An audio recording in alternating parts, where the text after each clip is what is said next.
اور مدینے آپ چلے جائیں، دنیا کا ہر پھل آپ کو ملے گا، ہر پھل، ہر موسم کا پھل ملے گا، اور جو پھل وہاں ملے گا وہ پوری دنیا میں نہیں ملے گا، جو کوالٹی وہاں ہوگی پوری دنیا میں نہیں ہوگی۔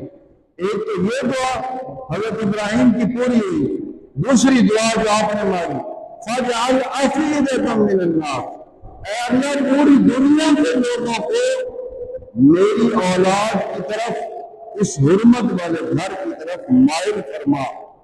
اب آپ اندازہ کریں، پوری دنیا کے لوگ کہاں جاتے ہیں؟ مکہ اور مدینہ۔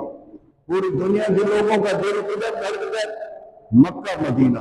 ہر مومن مسلمان کیا دعا مانگتا ہے؟